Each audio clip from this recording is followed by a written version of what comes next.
Seja bem-vindo a mais um Alô Engenharia, seu podcast que fala de engenharia, inovação, de cidades e gestão pública hoje. Hoje eu tenho o prazer de receber aqui o Ailton Dadalto, nosso amigo, vereador, advogado, especialista em gestão pública, em segurança, em políticas públicas, ou seja, um grande conhecedor de cidades e do que a sociedade precisa, né? Ailton, fico muito feliz de receber aqui você para esse papo. Eu que viajei recentemente, eu ficava te mandando as coisas, falando, pô, Vitória, dá para fazer isso, Vitória, dá para fazer isso. Mas seja muito bem-vindo. Eu queria que você se apresentasse para o nosso público que nos assiste. Bom, Felipe, primeiramente agradecer o convite, né? Admiro muito o seu trabalho na engenharia, em frente à Mútua também. A gente tem uma parceria muito forte para desenvolver a nossa cidade de Vitória, para desenvolver o nosso estado, para a gente entregar boas políticas públicas. A gente se prepara muito para poder representar a sociedade, né? Eu sempre falo que trabalhar com política pública não é brincadeira, então você tem que, no mínimo, ter aquela vontade de todo dia se preparar, conhecer novas realidades, entender os anseios da sociedade e colocar em prática as melhores práticas. As melhores soluções. As melhores práticas do mundo, do país, para que a gente possa, de fato, melhorar a vida das pessoas. Então, essa questão de ser apaixonado por políticas públicas, por conhecer novas experiências, assim como você fez, viajou agora, me dava sugestões, eu acabei de chegar de São Paulo, várias ideias, a gente tem sempre que construir dessa forma. Cara, eu acho muito interessante na hora que você fala de conhecimento, que vem alinhando o que eu costumo falar na engenharia, né? Que você forma, você tem que continuar estudando. E sendo bem honesto, né? Dificilmente você vê um político que se qualifica, que continua estudando, que continua indo para fora para trazer coisas novas, ainda mais vereador, né, Ailton? Vamos ser bem honestos. A gente tem uma situação aí com as câmeras, viraliza uns vídeos de vereador que foge muito do jeito que nós te enxergamos, né? É uma pessoa que conhece do que tá falando e sabe o que é melhor para a população. Mas a maioria dos engenheiros e de quem nos assiste tem aquela dúvida famosa. Na prática, o que o vereador faz, Ailton? Essa dúvida a gente sempre gosta de explicar muito bem, deixar bem claro qual é o papel do vereador. E aí, inclusive, abre um parênteses, a gente dá aula de processo legislativo, uma oficina que a gente tem lá na Faculdade de Direito de Vitória. E a primeira coisa que a gente pergunta é o que vocês acham que o vereador faz no dia a dia, né? Qual é a minha rotina? O que vocês acham que eu faço? Aí, né, sempre vem várias falas que são curiosas. Mas, na prática, o que a gente faz? A gente legisla, né, no âmbito municipal. Então a gente cria leis no âmbito municipal, dentro da nossa competência legislativa. A gente fiscaliza o Poder Executivo na aplicação do orçamento, na prestação de serviço. A gente tem esse papel de fiscalizar contratos. E é por isso que é importante você ter um conhecimento técnico, porque o que adianta você fiscalizar sem conhecer? Então você vai ler um contrato e não vai entender nada do que está ali. Você vai fiscalizar um processo legislativo, você vai fiscalizar uma entrega, você tem que ter um conhecimento para fiscalizar aquilo, né? Afinal de contas, é preciso conhecer para depois falar.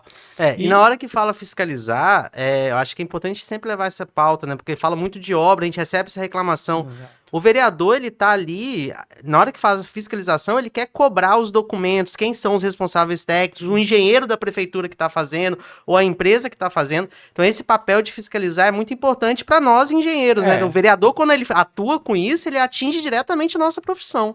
Exatamente.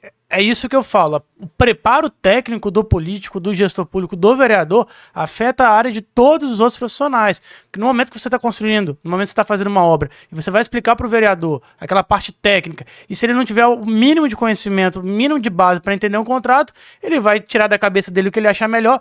E, de fato, não conhecemos de tudo. Mas a gente precisa ter o mínimo de noção de cada setor, de cada área. Por isso que eu falo que o direito é uma ferramenta muito importante. Por isso que eu falo que o estudo, a experiência prática é uma ferramenta muito importante. E como você bem disse, não adianta nada eu ganhar uma eleição, perder o anseio, a vontade e desistir e ficar ali na mesmice, entendendo que é só aquilo que eu faço, eu vou ficar fazendo o beabá, o básico ali, e não vou desenvolver nada para além do que eu já tenho de protagonismo, que é a legislar, fiscalizar. E um outro papel importantíssimo do vereador, que às vezes as pessoas esquecem, é do diálogo com a população. É do dia a dia da rua. É trazer os anseios da população e levar isso, transformar isso em pedidos de indicação, em indicação de projeto de lei, indicação de obras do executivo. A gente tem uma ferramenta técnica chamada indicações, que a gente indica a prefeitura para que ela possa executar um serviço de competência deles. Por exemplo, existem matérias que vou legislar sobre servidor. Isso é uma competência do executivo, mas eu posso indicar para que ele possa legislar de uma forma que eu entendo melhor, de acordo com os estudos que eu já fiz, com a legislação comparativa de outro município, de outro estado. Por isso que é importante você fazer esse benchmark também. Entender outras realidades, ver que deu certo e adequar para cá. Eu vejo sempre que você é muito... Você fica muito na rua, né? Eu falo muito isso. Você tá sempre rodando, sempre ouvindo. E na hora que você fala de indicações, as pessoas talvez não tenham esse conhecimento. É que você talvez tem lá o canal de ouvidoria na prefeitura, que você pode pedir e reclamar. Mas geralmente você, eu vejo que você rodando muito na Praia do Canto, Mata Praia, indo lá na região de Santo Antônio, tudo ali. Todas as regiões você acaba atendendo aqui no Em Vitória, né? Você tá sempre em todos os locais que te chamam, que te demandam. E é uma forma daquela população ser ouvida rápida. Porque geralmente você tem um problema na sua rua, um problema numa escola que acontece, que você chega no vereador, o prefeito e a prefeitura vai ouvir muito mais rápido, não é? Do que eu, pessoalmente, ir lá e tentar abrir uma reclamação, conseguir chegar a quem resolve, né? Esse papel de fazer esse elo é do vereador, então, né? De fato, o vereador ele é eleito justamente também para isso. Ele representa a população, né? A gente fala que ali é um porta-voz da população, é o político mais próximo da população. O político, pelo menos deve ser, eu trabalho dessa forma, um político mais acessível que a gente encontra. Porque para pensar, hoje você tem um canal de comunicação, se eu ligo para um senador, ele te atende, resolve o problema de uma rua. Não é. É o vereador que está ali, é o vereador que está presente, o vereador tem que estar atento a essas duas partes, a rua, ao diálogo com a população, mas também a questão técnica legislativa. E você tocou num assunto muito importante. E tem um instrumento que eu gosto muito de falar, que são as audiências públicas. É ali, na ponta, pós-expediente, que a gente procura ouvir a população em certos temas. Por exemplo, uma audiência pública que foi muito importante para a sociedade, que a gente trouxe bons resultados, foi a audiência sobre pessoas em situação de rua. Que a gente ouviu, de fato, os anseios dos moradores. A gente ouviu pessoas em situação de rua, foram lá também, diversas entidades.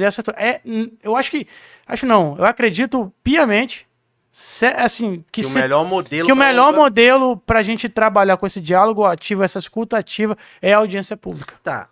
Pensando assim, eu sou engenheiro, eu te demando o tempo inteiro, mando pro Vinícius e tal. Sim. Mas hoje o caminho de uma pessoa comum, um morador de São Pedro, e ele que precisa ser ouvido de uma situação na rua dele ou no bairro dele.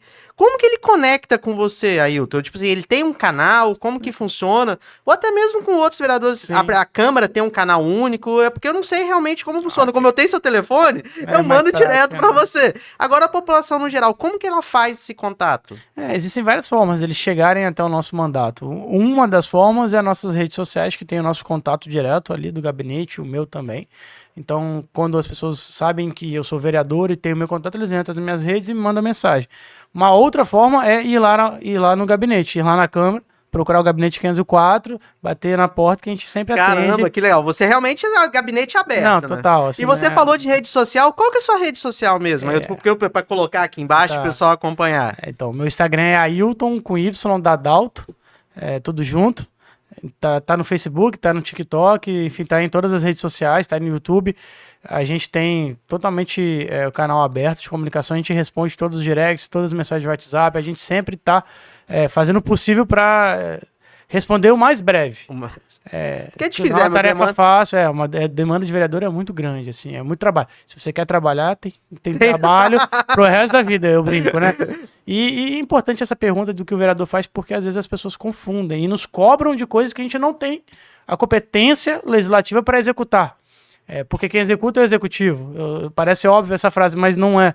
Então, às vezes a gente é cobrado, nós somos cobrados por uma tarefa que às vezes não é nossa. Mas a gente pode fazer força para executar, para fazer força para cobrar.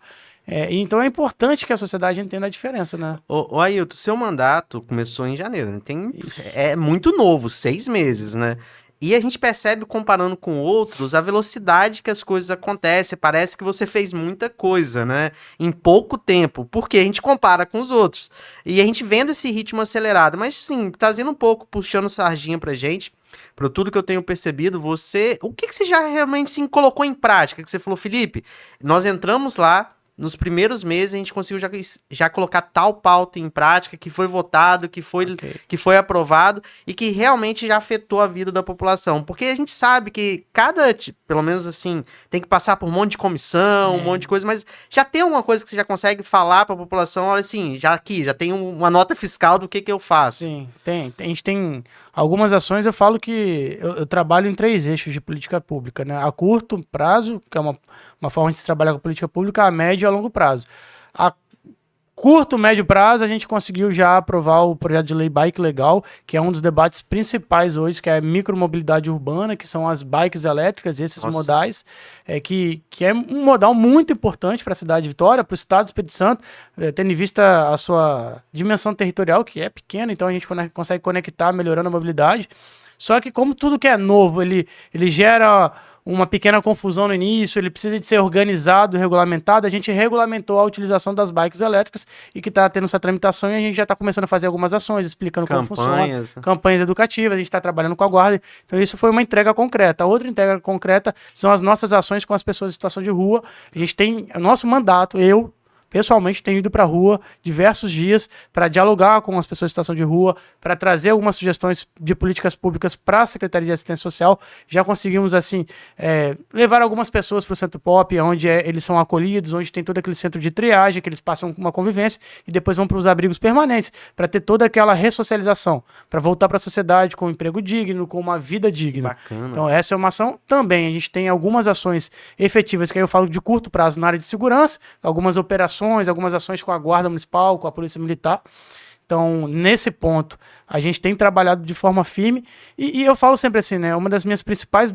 Eu tive 3 principais bandeiras na campanha. Segurança pública, a parte de parceria do setor público com o privado e o esporte. Então, a gente tem trazido bons eventos esportivos para a cidade de Vitória. Também. Então a gente faz esse papel de conectar o setor privado com eventos esportivos, com a prefeitura, e aí eles se conectam, fazem bons eventos. E na área do setor público-privado, de fato, uma experiência que a gente foi para São Paulo, e a gente está trazendo para cá algumas propostas que possam ser agregadas na cidade de Vitória. Então, dos papéis principais também é trazer, conectar o executivo, a prefeitura municipal, com o setor privado, que quer trazer boas ideias, boas práticas no Brasil inteiro para executar na cidade de Vitória. Você levantou o ponto do bike legal e eu já deixo claro para todo mundo, né? Todo mundo que tá andando na rua hoje em dia já deve ter passado uma bicicleta acelerada do lado dele. E o seu projeto, eu estudando, ele não veio para proibir, pelo contrário.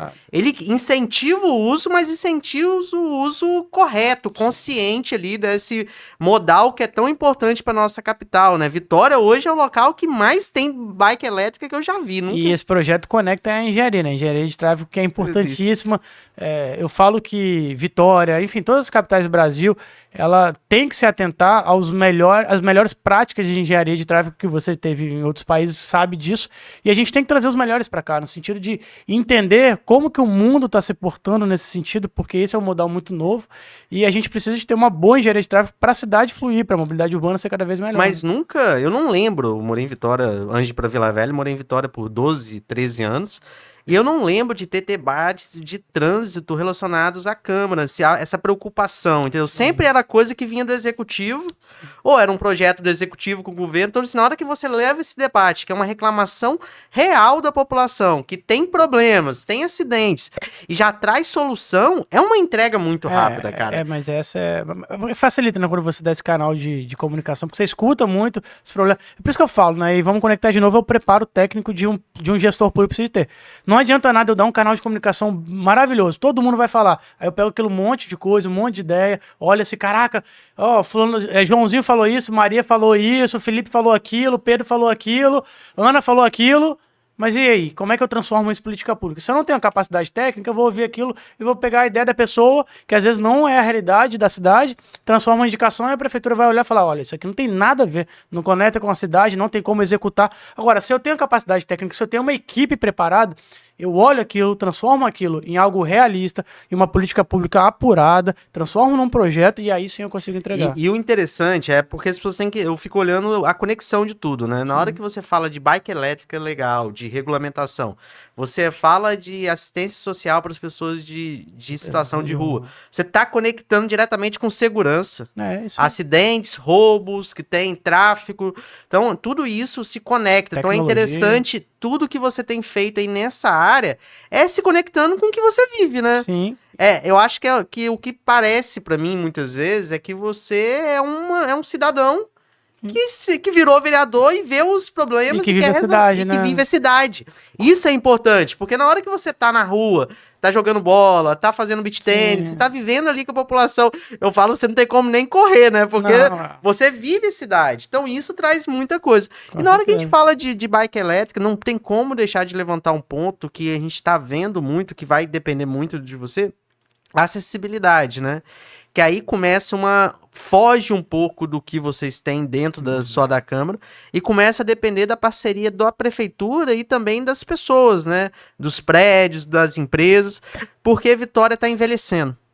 Vitória, como todas as cidades, está envelhecendo muito e a gente tem que ter essa preocupação com acessibilidade. Sim. Então, o que você tem visto lá de que já está movimentando nessa área de obras, de dinâmica? Porque acessibilidade e mobilidade andam junto, né? É praticamente a mesma coisa que eu falo. É acessibilidade em todos os pontos, né? Assim, você construir uma cidade acessível, por exemplo, você conectar todas as ciclovias da cidade de Vitória, por exemplo, né? Você conectar e você sair de um ponto até o final do outro. Por exemplo, como está acontecendo com o canal de Cambori, junto com a Orla de São Pedro, você conectar tudo. Daqui a 2, 3 anos você vai poder sair de bicicleta do canal de Cambori e chegar lá na Ilha das Caieiras ou na região de Santo Antônio, direto ali pelo canal. Nossa, né? a pessoa Então, que trabalha aqui na região de Praia do Canto, da praia, mora em São qualidade Pedro, de vida vai vir de bicicleta. Então isso é uma acessibilidade que a prefeitura está se preocupando. Não é só uma obra para embelezar a cidade, que é importante, para trazer economia circular, para pulsar o turismo que Vitória tem de potencial, mas também para dar acessibilidade, para dar mobilidade às pessoas.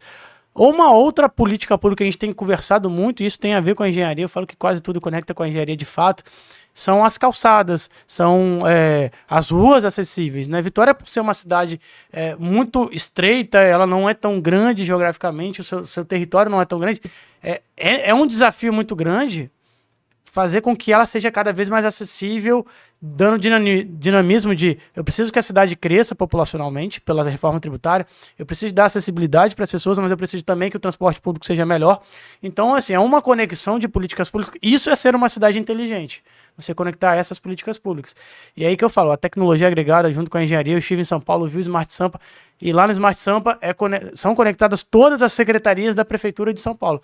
Então não é só uma política pública de segurança, é de defesa social, é de habitação social, é de meio ambiente, porque você monitora tudo através de inteligência artificial, você monitora tudo através de câmeras. Então você pode mapear os pontos, dar mais acessibilidade. E hoje acaba sendo sobrecarregando o vereador, né? Porque você tem que ir na Secretaria de Meio Ambiente, você precisa ir na Secretaria de Obras, na outra secretaria, para alinhar um projeto que você tem para conversar. E lá e para fora a gente já tem políticas públicas que conectam isso, né? E cidade inteligente não é só um conceito de tecnologia avançada na cidade, que a cidade tenha tudo automatizado, que você consiga falar com os equipamentos públicos direto, não é isso.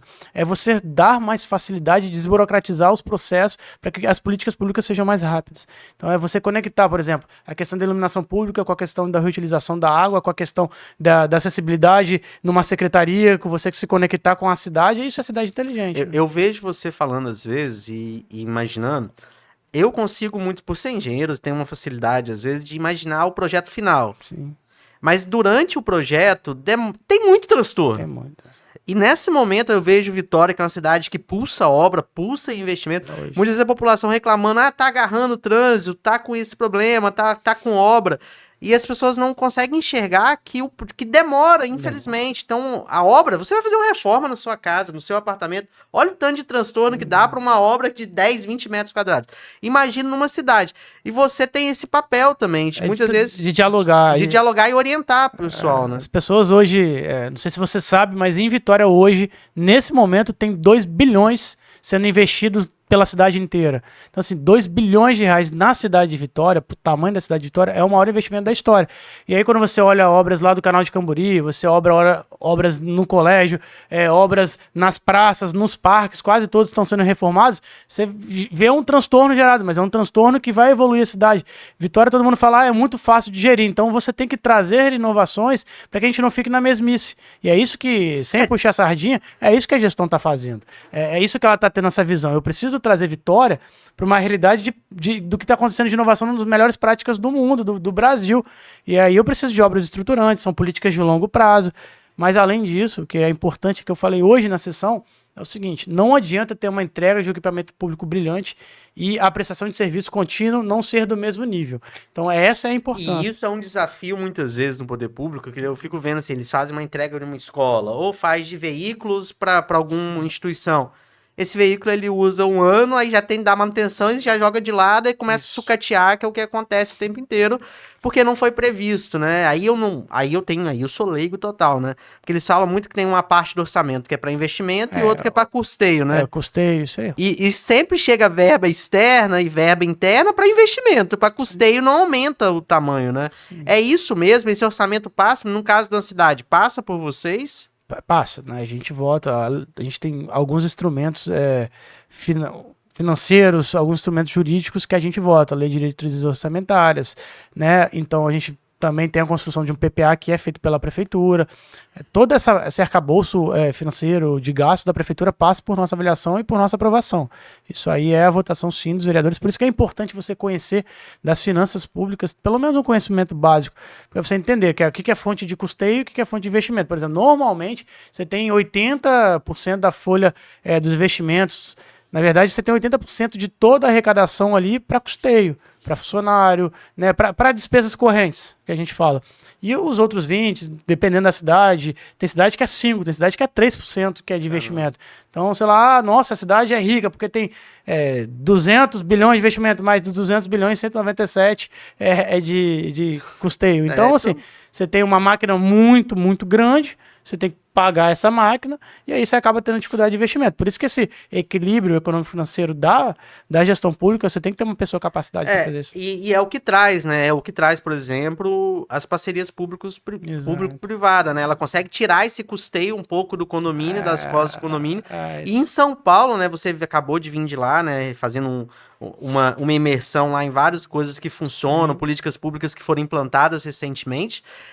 Aí você traz um pouco para Vitória, e eu tava brincando, né? Eu postei isso no Instagram, falei, pessoal, o Central Park nada mais é do que uma pedra da cebola maior. Exato. De bem cuidado. Então, tipo assim, hoje você enxerga que a gente tem que entregar as áreas aqui da nossa capital para a população, mas principalmente como entregar. É isso. Porque se você vai trazer um custo pro munícipe para ele usar, poxa, talvez não é tão interessante, talvez você consiga explorar mais as áreas ali. E existe uma crítica, né? A gente, trazendo um pouco agora pro lado da política, né? Toda vez que a gente fala de parceria público-privada, de ambientes públicos, existe uma galera que vem criticar sem entender. Sem conhecimento. Aqui em Vitória já tá com projetos nesse sentido, o que você tem visto? Então, hoje eu acabei de fazer uma fala sobre a diferença de privatização e concessão. Uma parceria público-privada nada mais é que uma concessão. E o que é concessão? Você não transfere a titularidade daquele equipamento público pro privado. Você faz uma parceria com ele.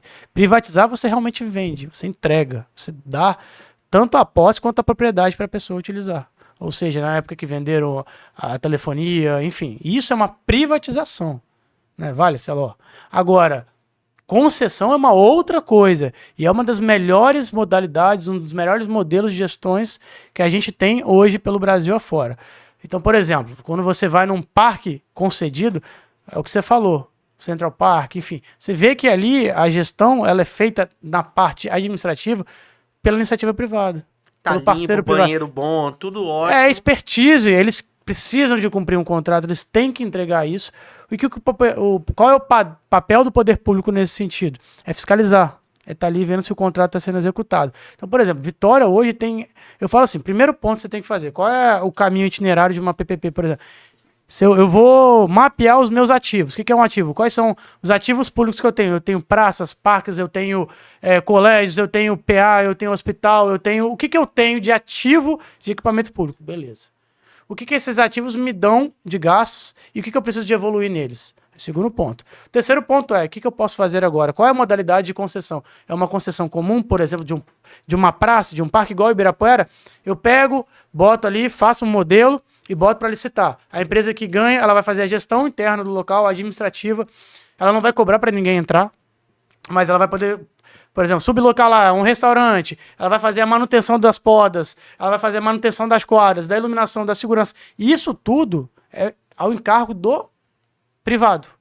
Essa é a grande diferença. Hoje, numa praça, por exemplo, Pedra da Cebola, tudo que é feito lá dentro tem que ter uma secretaria da prefeitura fazendo. Ou seja, é um trabalho... É um custo altíssimo. E é um trabalho, é uma burocratização muito grande.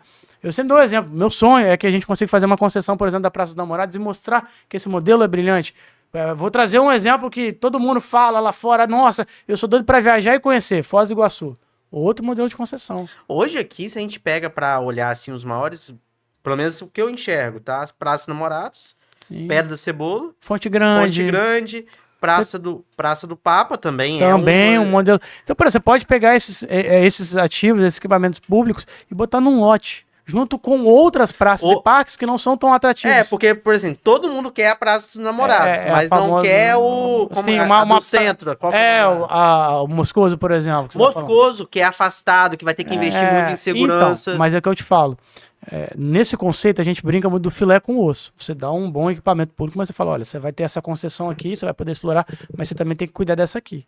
Ou seja, o parceiro privado vai ter que dar conta dos dois, entregando a mesma qualidade, o mesmo serviço. Mas já tem alguma discussão aqui em Vitória? A gente está trazendo para esse debate. Inclusive, vai ter um evento aí que é muito bacana, que é o FORCIG, o Fórum Brasileiro de Cidades Inovadoras e Gestão Eficientes, que é um modelo que a gente traz vários modelos, né, de concessões pelo Brasil afora que deram certo. Já discutimos algumas. Eu fui gerente de parcerias público-privadas da Prefeitura de Vitória. Então a gente mostrou alguns modelos, né, através de PMI. O que é PMI? É a manifestação de interesse do privado. É uma proposta. O privado. Não, uma proposta. Ele fala assim: eu quero fazer, Prefeitura de Vitória, uma proposta. Uma proposta de manifestação de interesse que eu quero fazer. Eu quero tocar uma concessão aqui, por exemplo, fazer PPP de educação. Eu quero fazer com vocês. Eu vou cuidar da escola. Toda a parte administrativa, a parte pedagógica fica ao encargo de vocês. Então, existem várias formas de se fazer isso. Aqui em Vitória tem se debatido muito da iluminação pública, eu tenho debatido muito, né, sido chato com a administração pública para falar sobre as concessões dos parques, das praças. Eu brinquei com o secretário, eu falei, secretário, dá um presente para o meu mandato. Ele olhou, presente para o meu mandato, eu falei, cara, vamos fazer uma PPP aqui para mostrar para a cidade de Vitória que dá certo. Vamos trabalhar nisso, né? Porque eu acho que você falou muito do filé e do osso, né? Se a pessoa pensa assim, você está privatizando a Pedra de Cebola. Não, você está fazendo uma concessão. Sim, não foi dado para ninguém. Mas em compensação, tá vendo Forno Grande, né? Aquele de São Pedro é o Forno Grande? Não, o que a gente tava falando da Fonte Grande. Fonte Grande é na Serafindeirense. Então, da Serafindeirense. Fonte Grande não é muitas vezes bem cuidado. A verdade é que as pessoas nem conhecem, cara. Nem conhecem. Não, é lindo. Lá. É lindo. Você tem um mirante lá que você vê a cidade inteira. É um ponto turístico que tem na nossa cidade. Tem que ter restaurante ali, tem que ter um equipamento para as crianças brincarem, tem que ter algo atrativo, tem que ter uma quadra esportiva, tem que ter alguns guias ali te carregando, te levando. Então, mas aí eu trago talvez o que você falou lá no começo. O bom dispositivo disso é as audiências públicas para ouvir a população e explicar. Porque a gente vai ter que explicar, porque se chega...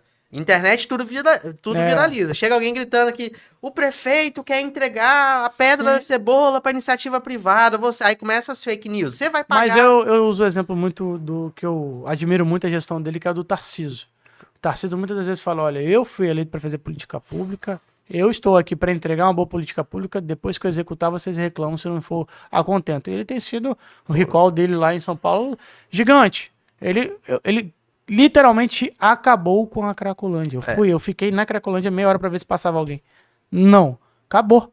Ele tá fazendo uma parceria público-privada do centro da cidade. Ele vai transformar o centro da cidade. Não, aquilo ali vai ser uma das maiores entregas. Então ele tá fazendo uma parceria público-privada de habitação social, dando casa, moradia digna, num modelo bacana, num modelo digno para as pessoas. Então, dá certo. É só querer fazer. Exato. E uma coisa que eu tava ouvindo um tempo atrás, não sei se ainda procede, que a Câmara vai pro centro. Existe essa discussão? Existe essa vontade do presidente Goge, ele já tá nas tratativas. Mas por que eu tô levantando esse ponto? Porque eu não sei, trazendo pra mim, tá? Qual que é a melhor solução pro centro de Vitória? Hoje a gente tem uma discussão lá muito grande que a gente tem que retornar ao uso do centro. Depende de que forma, né? E isso que eu queria saber, você hoje tem ido muito pra lá, você sabe, você tem enfrentado e você tá trazendo informações, inclusive, de São Paulo já. Sim. Porque o centro de Vitória hoje passa uma insegurança. A gente teve até a polêmica aí do... Eu esqueço o nome daquele cara da câmeras, que tinha as câmeras próprias. Martini, ele tinha um monte de câmera lá e tirou, e o pessoal ficou revoltado porque ele fazia, claro, que existe uma discussão aí do legal, do negócio, mas ele entregava uma área que o poder público não tinha conseguido entrar 100% ainda. E o que você tem visto, o que a gente dá pra fazer, né, no centro de Vitória, o que a gente pode fazer, porque eu olho pro centro de Vitória, eu olho, entre aspas, com investimento imobiliário. Você fala assim... Não tem lógica a diferença de preço que tem do centro para Praia do Canto, por exemplo, aqui, a diferença. E não tem lógica, talvez, utilizar isso como espaços para Airbnb, short stay e outros produtos. Mas você, o que você está vendo que dá realmente para fazer? E se já tem alguma coisa sendo feita? Porque essa fala aí, que vamos levar a Câmara, vamos levar o fórum... Então toda hora fala que vai levar... Só que só levar o poder público para lá não vai resolver o problema do centro. De forma nenhuma, né? O que está acontecendo, né? Hoje a realidade do centro é que está tendo uma revitalização de algumas áreas. Rua 7, Gama Rosa, o novo Mercado da Capixaba, né? Restaurado o Mercado da Capixaba, a ideia da Câmara ir para lá. Agora, o que eu acredito? Eu acredito que o centro só vai ter esse protagonismo, vai ser retomado se a gente fizer como foi feito no centro do Recife, por exemplo. Você trazer atrações turísticas para o local, por exemplo. Lá no Marco Zero do Recife você tem dois museus ali, dois galpões que se tornaram museu, teatro, locais para show, restaurantes. Legal. E aí é atrativo. Você tem uma vista para o Penedo ali. Você tem locais belíssimos no centro de Vitória, mas o poder público tem que trazer esse potencial de investimento. Ou seja, ali tem que ter esse apoio. Não é um subsídio financeiro, mas subsídio de equipamento, de locais.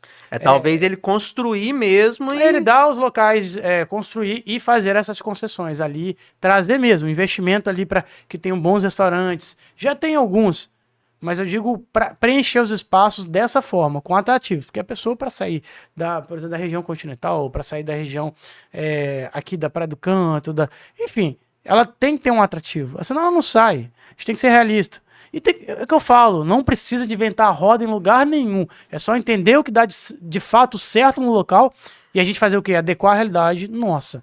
Porque... Então, o Centro de Vitória é isso. O Centro de Vitória, ele só vai se transformar. Não adianta levar equipamento público com funcionalismo público. Não adianta só isso. É preciso revitalizar dessa forma, com uma coisa de curto, médio e longo prazo, principalmente de médio prazo. Que leve a população, né? A gente trazendo... Eu tive lá em Boston, no Porto, lá, vendo a região, e teve três caminhos muito claros, né? Primeiro, o poder público. O poder público tem que botar muito dinheiro para deixar bonito. Depois que o poder público deixa bonito, a iniciativa privada, ela vem. Sim. Aí, nesse primeiro momento, ela atrai os principais parceiros da iniciativa privada e depois aquilo funciona sozinho. Você não precisa mais colocar dinheiro e se torna um local de renda para a cidade. Claro. Então ela se paga. Então é um projeto que parte assim muito... Lá você viu então exatamente o que eu estou falando do Mercado do Recife, que você vê, né, nos centros principais que deram certo hoje em dia aqui, por exemplo, Florianópolis. Você consegue ver isso, né? Você consegue ver que essa parceria dá certo. Eu não posso deixar de te perguntar, você que tem uma visão a longo alcance, você que sonha com vitória melhor, com uma vitória melhor para viver, não que não seja ótimo, sim, né? Mas a gente sabe dos desafios e problemas do tamanho de uma capital que nós enfrentamos, assim, que a gente vive, né? Desde transporte, tudo tem problema que pode ser melhorado. Sim. Até as coisas que já foram feitas, projetos e política pública. Mas o que você imagina na cidade de Vitória? Fala assim, Felipe, daqui 10 anos, nos projetos que estão sendo feitos, a cidade vai estar desse jeito. O que você enxerga para a cidade que você está construindo junto, sim, né? Porque você está ali legislando, fiscalizando. Eu fico nesse pensamento. Eu acredito que Vitória, em 10 anos, ela pode avançar em diversas áreas, mas a principal é esse atrativo do parceiro privado. A gente tem que ter investimento, principalmente na área de turismo, na área cultural, na prestação de serviço. Vitória, por exemplo, tá trazendo, está sendo atrativa nessa questão de mobilidade urbana para trazer as pessoas que trabalham para startups pelo mundo afora estarem sediadas aqui. Porque hoje em dia, essas pessoas que trabalham com tecnologia, que trabalham com aplicativos, que trabalham nessa área, nessas startups, elas podem ficar, né, situadas em qualquer local do mundo. E muita gente fala, poxa, eu queria ficar em Vitória, eu quero ficar em Vitória. E isso é muito importante, porque a gente tem que atrair moradores para cá por conta da reforma tributária. Então eu acredito que essas obras estruturantes, como o canal de Camburi, como essa nova malha, né, mobilidade urbana, essa malha que a gente está reformando, né, tá reconstruindo o trânsito da cidade de Vitória, é uma entrega muito importante, e principalmente na área de educação. Eu falo que se você cria um ambiente, né, propício para a pessoa querer ficar aqui, esse é o ideal. Por exemplo, se você tem uma escola pública de qualidade, se você tem uma saúde de qualidade, se você tem ambientes públicos de qualidade, a pessoa quer ficar ali. A pessoa não quer sair de Vitória. Hoje já é uma realidade, ninguém quer. Quem conhece Vitória não quer sair. A gente teve a pesquisa recente agora falando da migração, né, dentro do Brasil para o Espírito Santo. Isso. E Vitória, se eu não me engano, foi uma das cidades que mais receberam quantidade de população. A gente só precisa de tirar um pouco essa visão bairrista da cidade de Vitória e expandir ela, mostrar que a Vitória é uma capital de todos e para que as pessoas queiram estar aqui, queiram investir aqui, porque todo mundo sabe o potencial. Eu sempre falo isso, quando a gente traz alguns palestrantes de fora, alguns empresários de fora, alguns gestores de fora, olha essa e fala, cara, que isso? E eu não posso deixar de falar, né? Esse ano, em outubro, vai acontecer a SOEA, Semana Oficial da Engenharia e Agronomia, onde mais de 8 mil profissionais da engenharia vão vir para Vitória aqui, para o Espírito Santo, e a maioria, mesmo que seja no pavilhão, vão ficar aqui em Vitória. Então, a gente tem vários momentos de oportunidades. Fora isso, tem vários eventos corporativos, e eu acho que esse também, eu já bati esse papo com você, os eventos técnicos, o turismo técnico, eu acho que é um grande... Importantíssimo. Traz renda durante a semana. E traz a opinião pública para falar bem da cidade de Vitória. Exato. Traz quem forma opinião em diversas cidades, estados do Brasil para falar, olha, conheci Vitória e que cidade. Porque aí todo mundo conhece a fama, né? Ah, eu conheço São Paulo, Florianópolis, Brasília, pô, Vitória. Não, já cresceu. Esse ano saiu uma pesquisa que o turismo foi um dos mais crescidos. Aí eu quero muito te agradecer aí ter vindo bater esse papo rápido aqui com a gente. Claro, se ficasse aqui, a gente ficaria 2, 3 horas falando de cidade. Mas eu queria que você deixasse um recado para os nossos, quem nos assiste aí, quem nos ouve no Spotify, sobre a questão de Vitória, sobre a questão do seu mandato. Eu acho que é uma palavra que eu gostaria muito de ouvir de você, porque sempre eu paro para te ouvir. Eu acabo até falando pouco em relação ao que eu falo com os outros, né? Imagina, meu amigo. Primeiro eu quero agradecer, Filipão, né? A gente, além da área profissional, a gente tem a nossa área de amizade, e aí a amizade é construída com admiração. Mas o que eu sempre gosto de falar é que você tem que deixar um rastro, um legado. Muito mais do que você deixar obras concretas, que é importante, é o seu legado. Qual é o exemplo que eu quero deixar do meu mandato? Do Ailton político, do Ailton profissional? Qual é a visão que as pessoas vão ter depois de um tempo meu de entrega? E eu sempre falo, a visão de que você tem que fazer com propósito, com amor e principalmente com qualificação. Não adianta você ter amor, vontade e tá lá gastando o seu tempo se você não se preparar. O amor exige isso, né? Quando você ama algo, você se prepara, você se doa para aquilo. E como é que você se doa para ser um bom gestor público?